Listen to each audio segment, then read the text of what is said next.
To the average American of 1800, the West was a void, a black land of desolation, from whence no man foolhardy enough to march into it might return. But two Americans did lead a party into the bleakness, setting down the facts of the wilderness, binding the continent from ocean to ocean with the truth. These leaders were Merriwether Lewis and William Clark. Together, they unveiled America's destiny. William Clark was born in 1770 in Albemarle County, Virginia. Following in the footsteps of his older brother, George Rogers Clark, conqueror of the revolutionary Northwest, William Clark became a lieutenant in the Army of the United States. Merriwether Lewis was born in 1774 at Locust Hill, the family plantation, which was not far from the home of Thomas Jefferson. As a youngster, Lewis loved to ramble about in the wilderness. Both Lewis and Clark served under General Anthony Wayne, who trained his troops to a fine point for wilderness fighting. In 1800, Thomas Jefferson, then President of the United States, appointed Captain Lewis to be his personal secretary. Full salutation, Lewis. You know, you've been most melancholy these past few days, my boy. I didn't realize that. Oh, you didn't realize that I hadn't forgotten that little plan of ours. Tell me, Lewis, do you think it's really possible that there are prehistoric mammoths out there? Out where, Mr. President? Why, out west, of course, beyond the Mississippi, in the Emperor Napoleon's territory. I've heard that a huge mountain of pure salt lies out in that wilderness. You may be the first white man to ever see that wonder. Mr. President, you mean the expedition? Yes, Lewis. Finally, the expedition to the west. You love to take long walks by yourself in the forest. I mean for you to have your fill of them. You can't know what this means to me. Not half of what it can mean to your country, Lewis. Your job will be to command a corps of discovery, to find the best land route to the Pacific. You will map the land's topography and note its plant, animal, and mineral resources. You will bring this government into touch with the Indians of the West and help divert the fur trade. But, Mr. President, the land belongs to France. Not for long, I hope. And most of the trade is being done by the British from Canada. We'll take it from the British and divert it down the Missouri River to St. Louis. That's why your party will travel up the Missouri and find its source. Oh, by the way, Lewis, do you know any hardy souls who might go with you? Particularly a man to share your command? Well, there's Moses Hook, lieutenant in the infantry. He's a good man.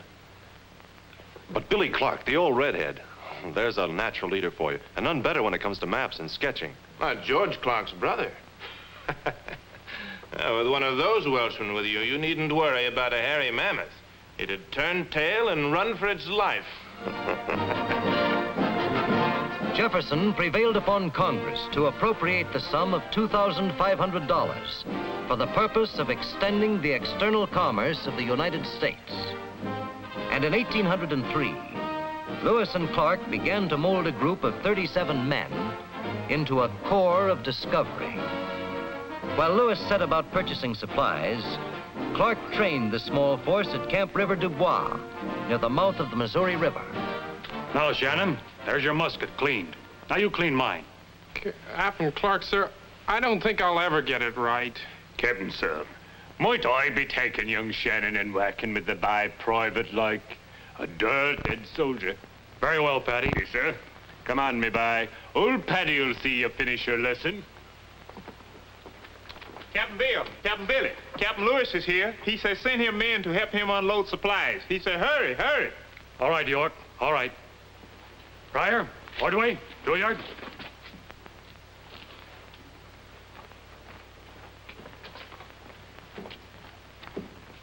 Captain Billy, Captain Sir, that fool Captain Lewis done brought all manner of fool thing with him from St. Louis. Mern, how are you? Sure good to see you back.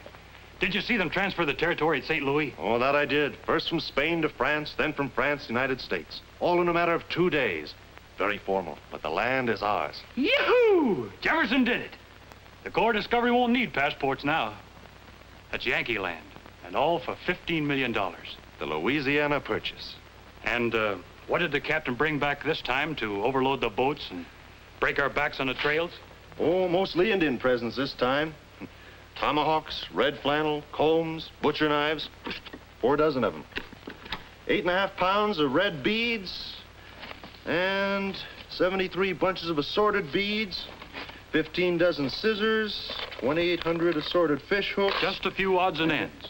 I know. One of the most important missions of this journey is to make a good impression on the Indians. Build up a happy trade with them. And to keep the men happy, I managed to bring our total supply of whiskey up to 30 gallons. That should get us well started. By the way, Captain Lewis, I got a letter from the War Office. Good. They finally got around to recommissioning you as a captain. Not as a captain, as a lieutenant in the artillery. What? Look here, Mern, you said we'd be co-commanders on this campaign. Well, that's the way I've always spoken of it. That's the way the men think of you. You've just as much authority as I, Billy, and that's the way it stays. Captain, with quotation marks around it, eh?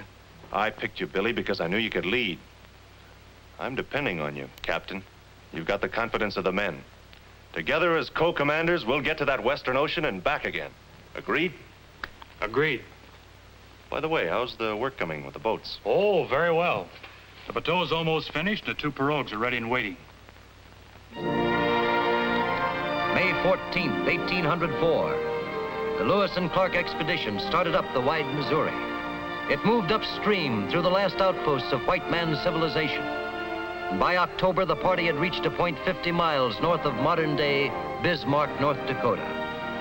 Lewis and Clark selected this site for winter quarters. Here they built Fort Mandan and waited for the spring.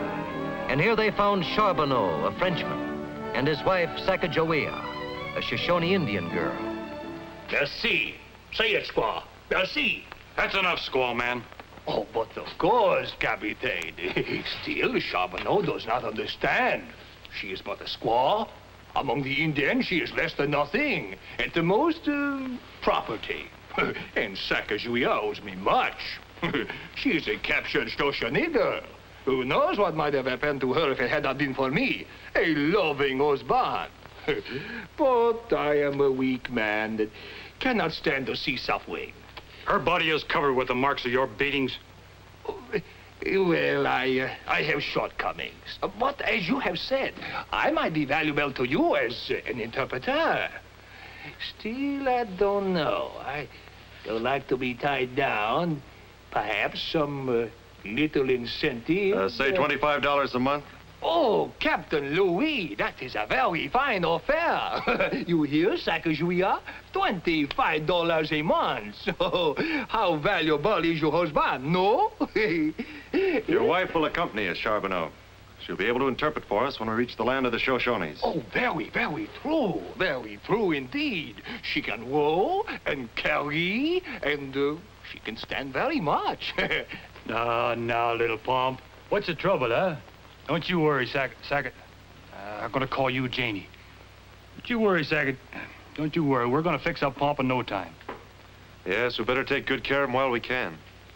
Next winter, instead of bringing people into the world, we may be ushering them out. Spring 1805. The Corps of Discovery started again up the Missouri. Next stop, the Pacific Ocean. Every foot of the way was set down by William Clark. Every object of interest, everything that went to make up this vast new land was noted carefully by Merriwether Lewis. And every stroke of the oar seemed to enrage the Missouri. They would not be denied. They made the boats move, always upstream, always ahead. When they needed smaller craft, they hollowed canoes out of the forests.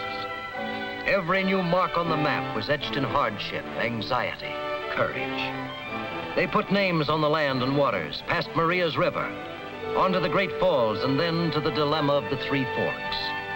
They called them the Gallatin, Madison, and Jefferson rivers, and went up the Jefferson Fork, coming in sight of the great mountains that divide a continent, the Rockies. Here they met the first Indians since leaving the Mandans in spring. They were hopeful of aid. I told you Jenny there would come in handy when we found the Shoshones. I'm amazed Sacagawea can still talk to her people.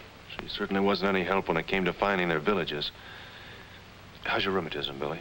Well, it'll be fine if Jenny can talk Kamiawait into giving us some horses and some help getting over those mountains. What's she talking about, Charbonneau? Well, Charbonneau does not understand Shoshone talk. But I told her to tell the chieftain about the great white far there to the east, the blessings of the white man's trade, the usual... I'm beginning to feel like a drummer selling his wares. Every time we sit down with the Indians, it's the same sales talk over again. Gilliard's outside giving the braves gifts. He should have a big effect with this tribe. They've never seen a white man before or a firearm of any sort. And the Shoshones are a hungry bunch. They're no match for the Blackfeet. They don't even get their fair share of buffalo. If they could trade with the states, they'd have a chance to prosper and... Charbonneau, what's the matter? No. Sacre de nom, it is not possible.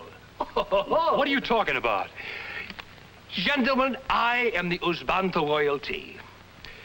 Sacagawea, you will not believe this. Long ago, she was kidnapped, as you know.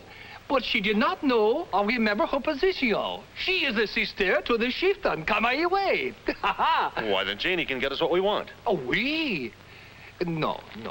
Although Kamaiwe will probably do as she asks. She has no real standing. But she's his sister. Certainement. But Sacagawea is still only a squaw.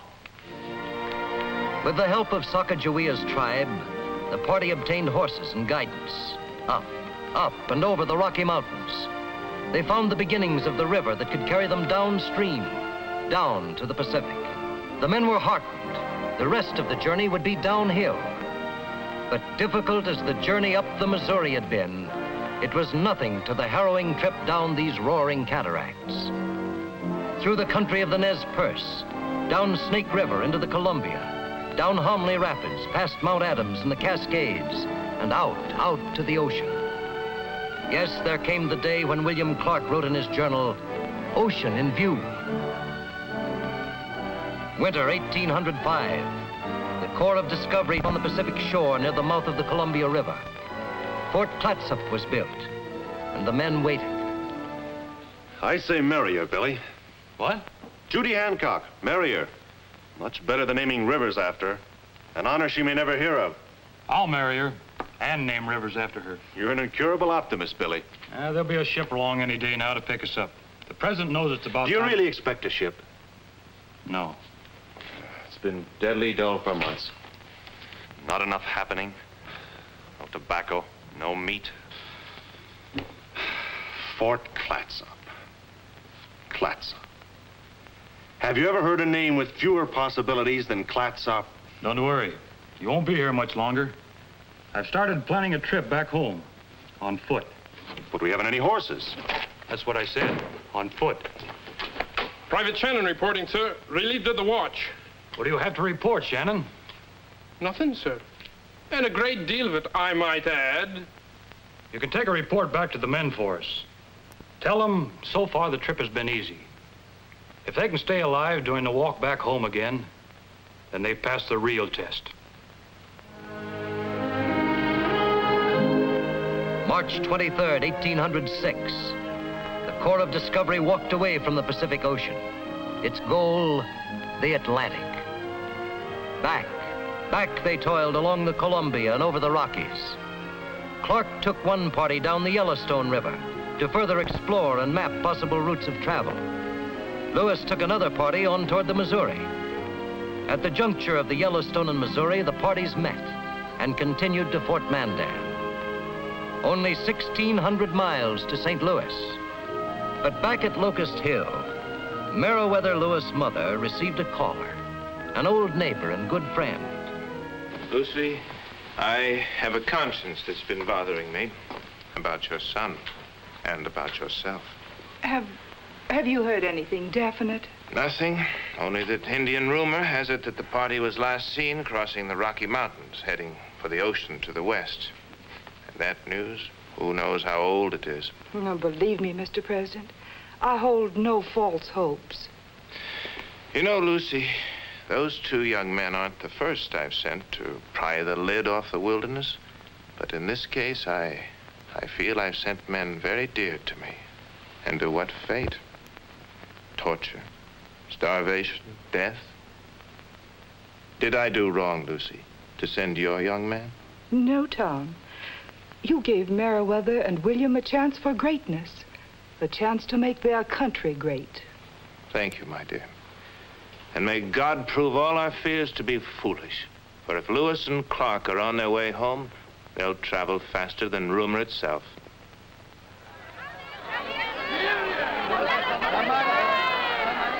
Listen to them, Mern. They sound happier than we do. St. Louis, Billy. They've got a right to be happy. It's all over. No more rotted elkskin clothing. No more choked cherry root medicine. No more Corps of Discovery. We did it, Mern. And now I'm going to get married. Judy Hancock, here I come. I'll go on to Washington and present our reports to President Jefferson. I just can't believe it. Look here, Mern. It's all over but the shouting. What we did only needs doing once. Thank heaven. It is together that we remember Lewis and Clark, for together they unveiled America's destiny and strengthened the claim of the United States to the Pacific Northwest. Neither could have done it alone.